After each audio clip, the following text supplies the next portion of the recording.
دوستو حضور نبی کریم صلی اللہ علیہ وآلہ وسلم نے فرمایا 6 ایسی عورتیں جن کی نماز ان کے منہ پر مار دی جائے گی۔ قبولیت اعمال ایک راز ہے جو موت کے بعد ہی کھلے گا، اور اگر اعمال کے قبول و عدم قبول کا معلوم کرنا اتنا آسان ہوتا تو ریاکاروں اور بدعتیوں کی اتنی کثرت نہ ہوتی۔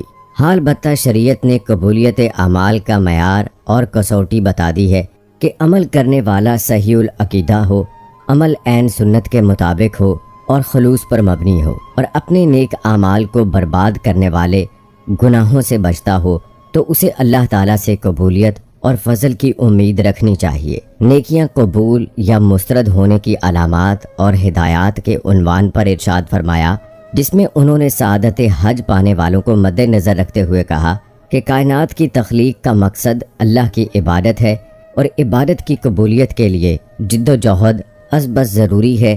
چنانچہ عدم ایمان کے باعث کافر اور منافق کا کوئی بھی عمل آخرت میں فائدہ نہیں دے گا، البتہ انہیں دنیا میں پورا بدلہ دیا جائے گا۔ عمل کی قبولیت کے لیے اخلاص اور اتباع سنت لازمی امور ہیں۔ اخلاص کا مطلب یہ ہے کہ نیکی کا مقصود اور مطلوب صرف رضا الہی ہو، جس کے لیے نیت بنیادی کردار کی حامل ہے، کیونکہ نیت کی وجہ سے چھوٹا عمل بھی بڑا بن جاتا ہے۔ انہوں نے یہ بھی کہا کہ تقویٰ تسلسل کے ساتھ نیکیاں، نیکی کے لیے دلی رغبت، نیکی پر ثابت قدمی اور انسانی اعضاء کا صحیح سلامت رہنا نیکی قبول ہونے کی علامات میں سے ہیں۔ اگر انسان کو ابدیت کی حقیقی معرفت مل جائے تو اسے اپنی ساری زندگی کی عبادات بھی ہیچ نظر آئیں۔ اسی لیے تو عظیم ترین عبادات کے بعد بھی استغفار سنت نبوی ہے، اور مومن کبھی بھی اپنی نیکی پر گھمنڈ نہیں کرتا بلکہ اللہ سے قبولیت کا امیدوار رہتا ہے۔ چنانچہ قبولیت کے لیے دعا اور شکر گزاری اپناتا ہے۔ شکر کرنے پر اللہ کی طرف سے قبولیت کا وعدہ ہے۔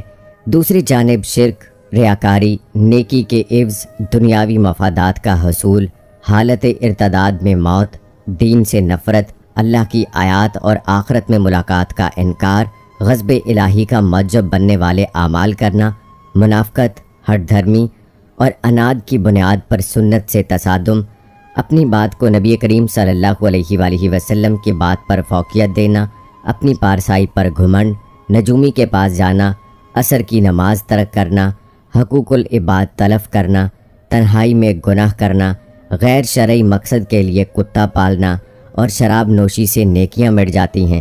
لیکن کچھ ایسی عورتیں ہیں جن کی نماز ان کے منہ پر ماری جائے گی، کیونکہ وہ عورتیں نماز تو پڑھتی ہیں، اور جنت میں جانے کے لیے ان کے لیے صرف نماز پڑھنا کافی نہیں ہے کہ وہ جنت تک انہیں پہنچا دے، کیونکہ وہ ایسی عورتیں جو نماز خوب پڑھتی ہیں، خوب روزے رکھتی ہیں، ایک روزہ نہیں چھوڑتی، لیکن ان کی نماز کا کوئی فائدہ نہیں ہے، اور ان کی نماز ان کو جہنم کی آگ سے نہیں بچا سکتی، کیونکہ وہ ایسی نیکیوں کے ساتھ ایسے گناہ کرتی ہیں جو ان کے گناہ ان کو جہنم میں لے کر جائیں گے۔ کیونکہ آپ صلی اللہ علیہ وآلہ وسلم نے فرمایا 2 چیزیں اسلام نے ہم کو دی ہیں، پہلی ہے حقوق اللہ، دوسرا ہے حقوق العباد۔ پہلے اللہ کے حق، بعد میں بندے کے حقوق۔ اللہ کے حقوق میں نماز، روزہ اور زکوٰۃ اور حج ہیں، جبکہ بندے کو چاہیے کہ یہ تمام حقوق پورے کرے۔ پھر اس کے بعد جو حقوق العباد ہیں وہ بہت مشکل ہیں، کیونکہ اگر حقوق اللہ میں سے کسی ایک حق کی پامالی ہو گئی تو اللہ تعالیٰ سے آپ توبہ کریں تو اللہ تعالیٰ معاف فرما دے گا، کیونکہ وہ غفور الرحیم ہے۔ لیکن اگر حقوق العباد میں سے کسی حق میں پامالی ہو گئی تو حقوق العباد کی معافی نہیں ہے۔ دوستو، اب ہم آپ کو ان عورتوں کے بارے میں بتاتے ہیں جن کی نماز یا کوئی بھی نیکی قبول نہیں ہوتی۔ رسول اکرم صلی اللہ علیہ وآلہ وسلم نے یہ بات بھی بیان کی تھی، جو عورت جوان ہو جائے جب تک سر پر دوپٹہ نہیں ہے اس کی نماز نہیں ہوتی، اور آپ نے یہ بھی فرمایا جو اپنی بالوں کو نہیں ڈھانپتی اس کی نماز قبول نہیں ہوتی۔ رسول اللہ صلی اللہ علیہ وآلہ وسلم نے یہ بھی فرما دیا، اگر کوئی عورت مسجد میں جاتی ہے ادھر اور خوشبو لگا کر جب تک وہ غسل نہیں کر لیتی اس کی بھی نماز قبول نہیں ہوتی۔ اس لیے فرمایا، اے عورتوں کی جماعت، تم میں سے کوئی مسجد میں جانا چاہے تو خوشبو لگا کر نہ جائے، جب تک یہ غسل نہیں کر لیتی یہ نماز یا عبادت قابل قبول نہیں۔ خاوند کی نافرمانی کرنے والی، حدیث کے الفاظ ہیں 3 ایسے لوگ ہیں ان کی نماز قبول ہونا تو دور کی بات کانوں سے بھی اوپر نہیں جاتی۔ غلام مالک کی اجازت کے بغیر دوڑ گیا، اگر وہ جا کر تہجد بھی پڑھے گا لیکن اس کی کوئی بھی نماز یا عبادت قبول نہیں ہوگی۔ ایسی عورت جو اپنے خاوند کو ناراض کر کے رات گزارتی ہے اس کی بھی نماز قبول نہیں کی جاتی۔ اور ایسا انسان جو لوگوں کو نماز تو پڑھاتا ہے لیکن لوگ اس کی امامت پر خوش نہیں ہیں، پسند نہیں کرتے، شرط یہ ہے کہ کوئی شرعی سبب ہو، ویسے مزاج کی بات نہ ہو۔ ایسا انسان اگر کسی سبب کی وجہ سے لوگ اسے پسند نہیں کرتے تو ایسے انسان کی نماز بھی قبول نہیں ہوتی۔ حضرت ابو ہریرہ رضی اللہ تعالی عنہ سے روایت ہے کہ آپ صلی اللہ علیہ وآلہ وسلم نے فرمایا، 3 لوگوں کی نہ نماز قبول ہوتی ہے اور نہ کوئی نیکی اوپر چڑھتی ہے۔ نمبر 1 بھاگے ہوئے غلام کی جب تک کہ اپنے مولا کے پاس نہ آ جائے اور ان کے ہاتھ میں اپنا ہاتھ نہ دے دے۔ نمبر 2 ایسی عورت جس سے اس کا شوہر ناراض ہو۔ نمبر 3 مست شرابی کی جب تک شراب کا اثر ختم نہ ہو جائے۔ اس حدیث کے فائدے میں لکھتے ہیں، مرد عورت پر نگران ہے اور عورت اس کے ماتحت ہے۔ خدا کے بعد عورت کے لیے شوہر ہی ہے۔ والدین کے حق پر شوہر کا حق غالب ہو گیا ہے۔ اگر مذہب میں کسی کو سجدہ تعظیمی کی اجازت ہوتی تو عورت کو ہوتی کہ وہ شوہر کو سجدہ کرے۔ حدیث پاک صلی اللہ علیہ وآلہ وسلم میں ہے، عورت کے لیے اس کا شوہر جنت یا جہنم ہے، کیونکہ اس کے حق کو ادا کر کے جنت پا سکتی ہے۔ جس کا اتنا بڑا حق ہو بھلا اسے کیسے ناراض کیا جا سکتا ہے؟ پھر خدا نے جسے رفیق حیات بنایا ہے، زندگی بھر کا ساتھی اور معاون بنایا ہے، دنیا میں جس کے بغیر گزارا نہیں، اسے کیسے ناراض رکھا جا سکتا ہے؟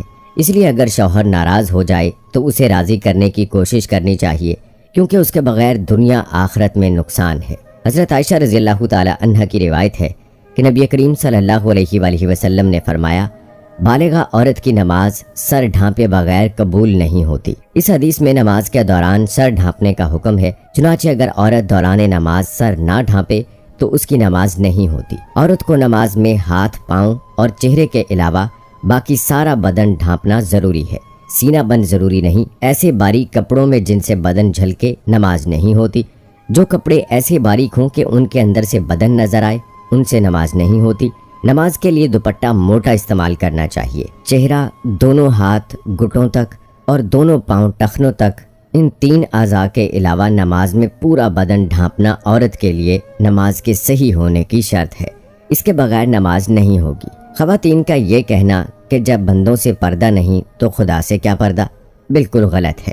اللہ تعالیٰ سے تو کپڑے پہننے کے باوجود آدمی چھپ نہیں سکتا، تو کیا پورے کپڑے اتار کر نماز پڑھنے کی اجازت دی جائے گی؟ پھر بندوں سے پردہ نہ کرنا ایک مستقل گناہ ہے۔ جو عورت اس گناہ میں مبتلا ہو اس کے لیے یہ کیسے جائز ہو گیا کہ وہ نماز میں بھی سطر نہ ڈھانپے؟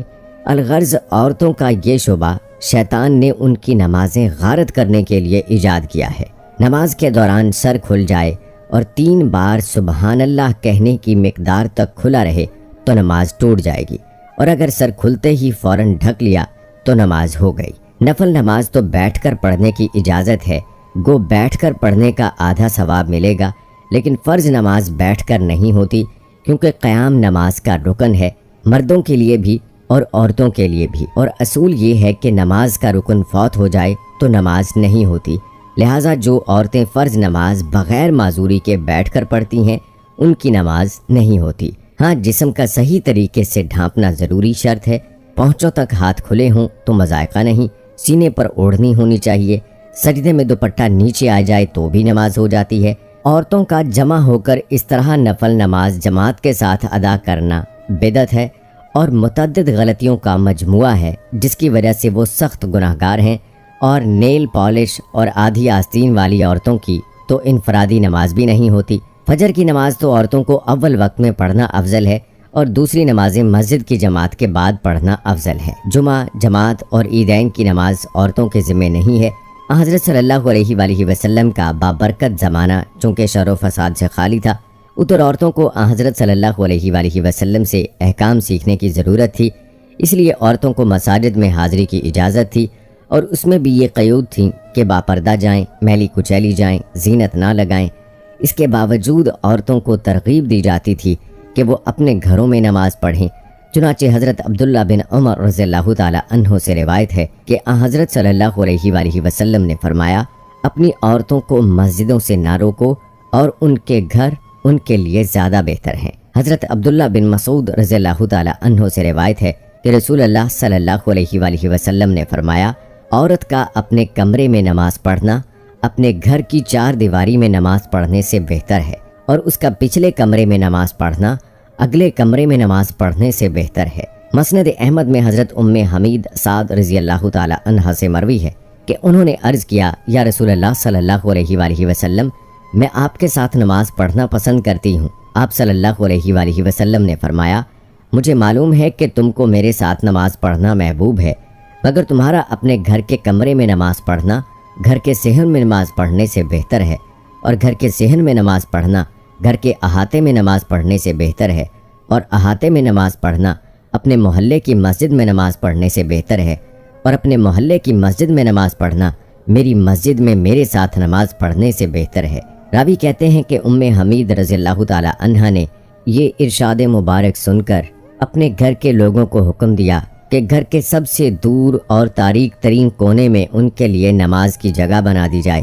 چنانچہ ان کی ہدایت کے مطابق جگہ بنا دی گئی، وہ اسی جگہ نماز پڑھا کرتی تھیں یہاں تک کہ اللہ تعالیٰ سے جا ملی۔ یہ تو حضرت صلی اللہ علیہ وآلہ وسلم کے دور سعادت کی بات تھی، لیکن بعد میں جب عورتوں نے ان قیود میں کوتاہی شروع کر دی جن کے ساتھ ان کو مساجد میں جانے کی اجازت دی گئی، تو فقہائے امت نے ان کو جانے کو مکروہ قرار دیا۔ ام المومنین حضرت عائشہ صدیقہ رضی اللہ تعالی عنہا کا ارشاد ہے، عورتوں نے جو نئی روش اختیار کر لی ہے، اگر رسول اللہ صلی اللہ علیہ وآلہ وسلم اس کو دیکھ لیتے تو عورتوں کو مسجد سے روک دیتے، جس طرح بنو اسرائیل کی عورتوں کو روک دیا گیا تھا۔ ام المومنین حضرت عائشہ صدیقہ رضی اللہ تعالی عنہا کا یہ ارشاد ان کے زمانے کی عورتوں کے بارے میں ہے۔ اسی سے اندازہ کیا جا سکتا ہے کہ ہمارے زمانے کی عورتوں کا کیا حال ہوگا۔ خلاصہ یہ کہ شریعت نہیں بدلی، اور حضرت صلی اللہ علیہ وآلہ وسلم کے بعد کسی کو شریعت کے بدلنے کا اختیار نہیں، لیکن جن قیود و شرائط کو ملحوظ رکھتے ہوئے حضرت صلی اللہ علیہ وآلہ وسلم نے عورتوں کو مساجد میں جانے کی اجازت دی، جب عورتوں نے ان قیود و شرائط کو ملحوظ نہیں رکھا تو اجازت بھی باقی نہیں رہے گی۔ اسی بنا پر فقہائے امت نے، جو در حقیقت حکمہ امت ہے، عورتوں کو مساجد میں حاضری کو مکروہ قرار دیا، گویا یہ چیز اپنی اصل کے اعتبار سے جائز ہے مگر کسی عارضے کی وجہ سے ممنوع ہو گئی ہے۔ اور اس کی مثال ایسی ہے کہ وبا کے زمانے میں کوئی طبیب امرود کھانے سے منع کر دے، اب اس کے یہ معنی نہیں ہے کہ اس نے شریعت کے حلال و حرام کو تبدیل کر دیا، بلکہ یہ مطلب ہے کہ ایک چیز جو جائز و حلال ہے وہ ایک خاص موسم اور ماحول کے لحاظ سے مضر صحت ہے، اس لیے اس سے منع کیا جاتا ہے۔ اللہ پاک ہمیں دین کی صحیح سمجھ نصیب فرمائے اور ہمارا خاتمہ ایمان پر فرمائے، آمین ثم آمین۔